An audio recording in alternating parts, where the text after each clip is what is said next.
Hey everybody, it's Mattie here with Altcoin Buzz. Hope you had a terrific Monday today. What better way to start than the kind of rally we've seen today? We're talking high single-digit and many double-digit gains over the last 24 hours for some of our favorite projects. At the time of this recording, things have come down ever so slightly, but Bitcoin is still up almost 7%. Ethereum was up at one point close to 15% today. Just a huge rally. As far as the top 10 or so, I think the prize goes to EOS. It had a spectacular day, 20% over the last 24 hours. At certain points, it may have been even higher than that. So we're going to get our takes on why this has been the case. There are some indications that Ethereum has led this charge. We'll take a look at why that may be. We'll take a look at some bullish sentiment in the form of 11-month highs for the longing of Bitcoin. All kinds of people coming out and saying things now that the market is doing well. At least, today it's doing well. It could change tomorrow, as we know in this space. We'll get the counter side, some devil's advocate little tips on the 5 harsh truths you may not want to hear, but they're still important to consider even in the midst of this kind of pump. But let's begin here now that we've taken a look at the market with this article on Cointelegraph.com. Crypto markets see bullish growth.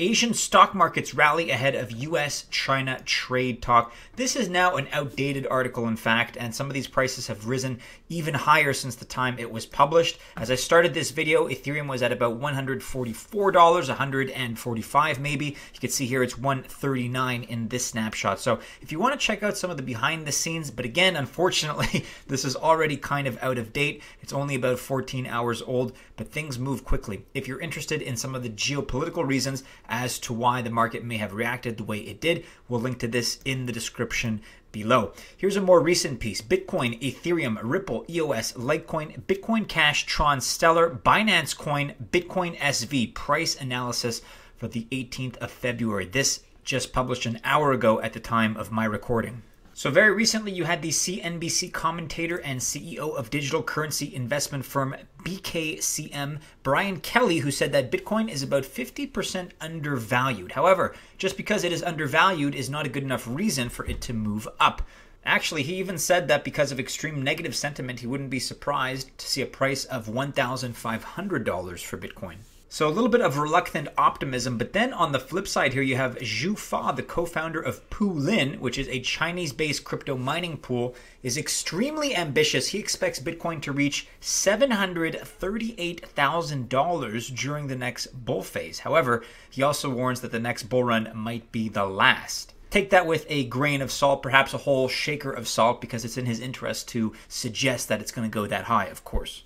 But here's some interesting news that just broke, and we've been covering it on altcoinbuzz.io. Japanese e-commerce firm Rakuten is likely to integrate crypto payments in its mobile app that will be released on March 18th. If this happens, it will be a welcome step in bringing crypto closer to mass adoption. So you have some negative sentiments out there in the news. You have some positive sentiments. If you want to take a look at some of the USD pairings for Bitcoin, Ethereum, XRP, EOS, Litecoin, and others, take a look at this article in its full detail. We'll link to it, of course, as always, in the description below. And as we just alluded to, here's some of the big news that dropped today. In this article by Luke, Rakuten, Japan's largest online retailer, is considering Bitcoin payments. If you're not familiar with Rakuten, it's comparable to the Amazon of Japan. It's one of their largest online retailers and is reportedly considering accepting Bitcoin payments through its mobile payment app.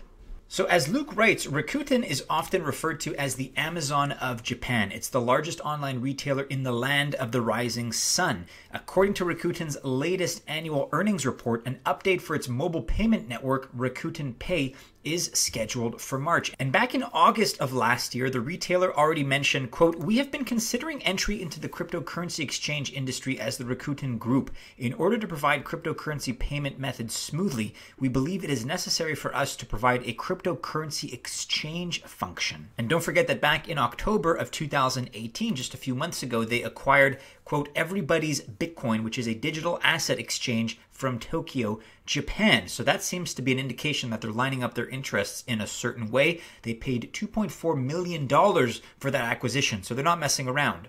So I want to make it clear, and Luke says the same thing here in his article, it's not confirmed whether Bitcoin or other digital assets will be supported in the upcoming version of this payment app. The report from Rakuten states that, quote, all payment solutions will be embedded into one platform.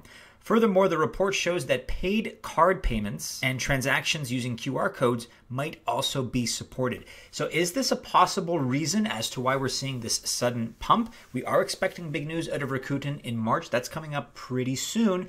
But still, it seems to be a pretty punctuated spike here, very pronounced for one particular day, a Monday, February 18th of 2019. Kind of weird. One of the big leaders in the top 10, really aside from EOS, that's probably the number one today. But in terms of their market cap, Ethereum is obviously a much bigger project, and they were up as high as 15%. I saw Ethereum at about $147, $148 today. So it just had an unbelievable day. Like literally over $1 billion was added to the Ethereum market cap. And many people are postulating that really this led the way. This led the charge for the pump that we've seen recently. So why is that the case? Here on ambcrypto.com, Ethereum rises again in the wake of Constantinople and Petersburg hard fork. So what is this all about?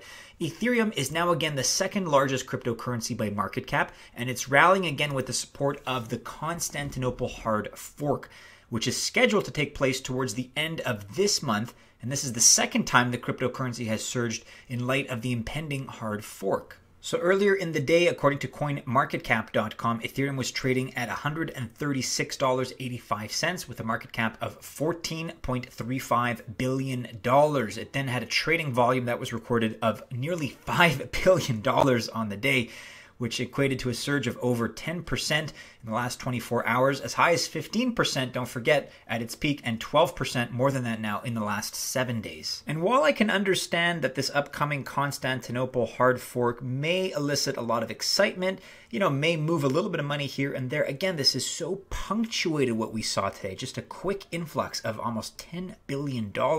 It's hard to believe that that's just some natural organic interest that stemmed from this upcoming hard fork. I think a lot of big players behind the scenes, and maybe we'll never know exactly who they are, they're starting to make moves ahead of this news and ahead of all these events that are upcoming and all this stuff and these rumors that this ETF for Bitcoin is inevitable. There's a lot of stuff that we're kind of just on the fringe of right now that, in my opinion, a lot of the big whales are picking up on and they're taking notice of. Just my opinion, but that is my theory.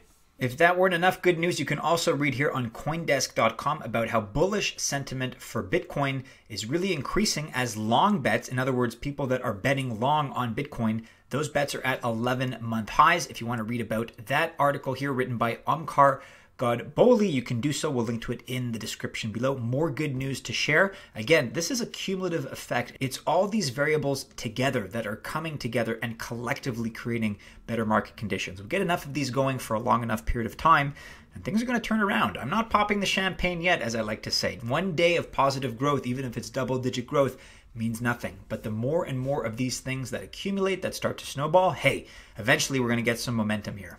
In another little bit of rapid fire here on BitcoinExchangeGuide.com, prominent crypto Twitter contributor. Here's all the reasons to be bullish during Bitcoin's bear market. I would say we are definitely still in the bear market. However, there are some pretty interesting observations to make. Mining the biggest block. So recently, the highest Bitcoin is being mined with an average block size of 1.305 megabytes. The biggest block on record has been possible through the rising adoption of SegWit, which is segregated witness. Another reason, transactions are approaching all-time highs. Even though prices are kind of depressed right now, the total number of transactions on the Bitcoin network has been approaching its all-time high, while confirmed transactions have been constantly moving upwards since May of 2018. Taproot, Schnorr, and MAST are coming. Bitcoin Core contributors are working on a protocol upgrade that involves Taproot and Schnorr signatures. I don't know what that is, but if you want to read more about it, then the article is available here for you to do so. Exponential Lightning Network growth. That's been the behind the scenes variable to me that's probably been the most important. It's no hidden fact that the second layer on Bitcoin network is growing at a fast speed. Exponentially, in fact. Currently, it made another record as its network capacity nearly reaches 700 Bitcoin while registering over 6,300 nodes. Good news. Also behind the scenes, Bakkt and Fidelity are ready to launch. Also behind the scenes, retirement funds are invested in crypto funds. That overlap is becoming more and more real, and people, I think, are getting more and more interested in buying at what they perceive to be the bottom. Real world Bitcoin adoption is also happening, and there are a plethora of examples that can be pointed to, more than we're going to have time to do right now. Government debt is at an all-time high. Not to forget that recently the U.S. government debt made another record by topping at $22 trillion despite economic growth. Yes, that's unfortunate. The debt is continuously rising, but the concerns are not. And don't forget, you had Tim Draper that actually just came out and said that cash is going to be for suckers and criminals within 5 years. So I think an out-of-control, spiraling out-of-control government debt definitely contributes to that, and indirectly, does help to prop up the world of Bitcoin and cryptocurrency. Now, on the flip side of the coin, and just to play devil's advocate a little bit, let's balance things out and not get caught up in FOMO and hysteria and enthusiasm. So here's an interesting little piece that we're quickly going to go through. 5 harsh truths no crypto investor wants to hear, but ignores at their peril. So just very quickly, they are: number 1, in a world of Bitcoin experts, nobody knows anything, and that's always true. Whether you're a naysayer or whether you're a moon boy, nobody really knows the future, so take everything, as I always like to say, with a grain of salt. Number 2, you're here because of emotions, not shrewd financial acumen. Guys, never trade with your emotions. Be robotic, be cold, be calculated, be heartless, in fact, and don't get too attached to any one project. Emotions are the enemy of rational investments. Never forget that. Number 3, most expert opinions are bought and paid for. Unfortunately, that is the truth. There are a lot of paid shills out there. It's not all organic opinions that you're getting. Number 4, decentralization is a utopian pipe dream. I think I'll probably half agree with that. You can read more about it if you're interested. And crypto is a bubble. At least 95% of all crypto projects will fail. I agree with the 95%. I don't like the way that they framed this. Crypto on the whole is not a bubble. Maybe 95% of projects are, but on the whole, I think it's a revolution, and I think it's here to change the world. If you're still watching this video, chances are you probably agree. To keep up with all the latest, guys, do be sure you're following us on all the social media channels. You know our website, altcoinbuzz.io. Hey, if you enjoyed this video, if you enjoyed the movement of your portfolio today, go ahead, hit the thumbs up, smash the like, subscribe, and share this piece. Check out our last couple of videos here as well if you have not already. Best of luck investing, guys. Don't FOMO in, and have a wonderful Monday, a great start to your week. We do hope to see you again soon in our next video. Take care.